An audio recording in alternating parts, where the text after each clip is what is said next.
Maybe we could turn our attention to Stanley Kubrick, who's coming over the hill now in this part of the conversation. A new exhibition of his work has opened at the Design Museum, in which you can see all kind of artefacts from his films, not least 2001: A Space Odyssey, the contemporary of Once Upon a Time in the West. Christopher, do you think there's any common ground between Leone and Well, there's a Kubrick? wonderful link. After Once Upon a Time in the West came out, Kubrick was extremely impressed by this film, and he contacted Leone and said, how did you get that complete integration of music and image, which at some moments in the film is absolutely precise? You know, there's a shot as the crane goes up and reveals the new western town, which is matched by the crescendo in the music. And Leone said, it's quite simple. You choose the music in advance. Thinks, says Kubrick, and he goes off and makes Barry Lyndon, where he chose the Handel and the Vivaldi and the Bach and the Schubert and so on.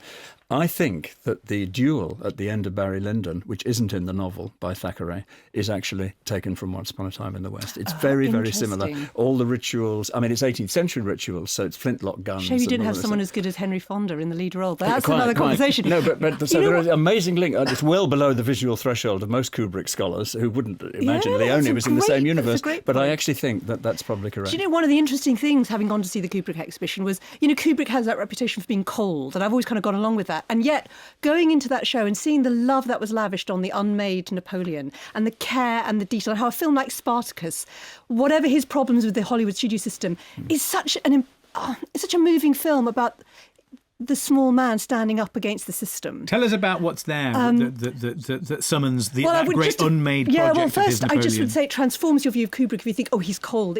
It's just to misunderstand him and how passionate he was about making great films.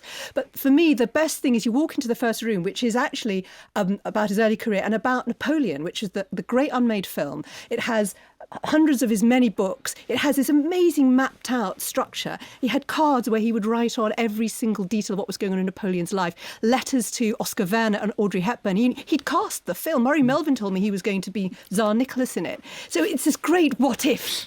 And then you go into the room by room, you know, some of the great films like Spartacus and 2001 and Barry Lyndon. And I do love the fact that a film like Barry Lyndon is shot with NASA technology to make the candles glow. And it's that way that he and they've actually got the candles in the exhibition, these 3-wick candles that gave off enormous heat and burnt themselves out very quickly. So they're useless as candles, but they're great for making it. They've got candles. They've got the zero gravity toilet instructions from 2001, which are a bit complicated. Yes. They are. Yes. They should be simpler. My only slight quibble with the exhibition was that it suggests that films are the product of a single intelligence, you know, Kubrick, when actually some of his collaborations, for example, with Ken Adam, and I know, Matthew, you share my enthusiasm for Ken's work, who designed Dr. Strangelove and Barry Lyndon, and the directors of photography. And also, I would there wasn't enough about that, in my view. Douglas Trumbull, who they've got his drawing for how he... The special effects designer. Yes, who did the remarkable Stargate sequence, which was done entirely analogue. And there's a paper blueprint. And of course, he's an engineer.